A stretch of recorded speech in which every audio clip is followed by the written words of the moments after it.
নমস্কাৰ অসমীয়া সাজপাৰৰ অন্য এটি ভিডিঅ'লৈ আপোনালোক সকলোকে পুনৰ এবাৰ স্বাগতম জনাইছোঁ। আজি পকোৱা সূতাৰ চেলেং কাপোৰ আপোনালোকক দেখাবৰ কাৰণে লৈ আহিছোঁ। ইমানখিনি চেলেং কাপোৰ আমাৰ আহিছে, 30 পিচ চেলেং কাপোৰ আহিছে। আপোনালোকক ভাবিলোঁ দেখাই দিওঁ। বহুতে আমাক চেলেং কাপোৰ বিচাৰি আছিলে, আমি ববলৈ দি থৈছিলোঁ। এইখিনি চেলেং কাপোৰ বৰ্তমান আমাৰ শালৰ পৰা আহিছে, তাঁতশালৰ পৰা 30খন চেলেং কাপোৰ আহিছে। যিসকলে বিচাৰি আছিলে আমাৰ লগত যোগাযোগ কৰিব পাৰে। এয়া চাওক, আচলত এনেকৈ সৰুকৈ ফুলৰ কাম কৰা থাকিব, মাজে মাজে বুটা দিয়া থাকিব। এয়া খুব ধুনীয়া হয়। চাওক, পকোৱা সূতাৰ চেলেং কাপোৰ হ'ব। ভাল লাগিলে স্ক্ৰীনশ্বট লৈ আমাৰ নাম্বাৰৰ লগত আপোনালোকে যোগাযোগ কৰিব।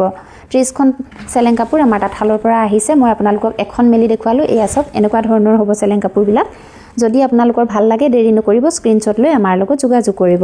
আৰু এখন চেলেং কাপোৰ আপোনালোকে আমাৰ পৰা ল'ব পাৰিব 450 ৰুপিজ, 450 টকাত এখন চেলেং কাপোৰ আপোনালোকে আমাৰ পৰা ল'ব পাৰিব। দুটা আগত ফুল থাকিব, মাজত বুটা থাকিব আৰু ধুনীয়া চেলেং কাপোৰ হয়। পকোৱা সূতাৰ হাতে বোৱা চেলেং কাপোৰ হ'ব। আৰু ভাল লাগিলে স্ক্ৰীনশ্বট লৈ আমাৰ লগত যোগাযোগ কৰিব।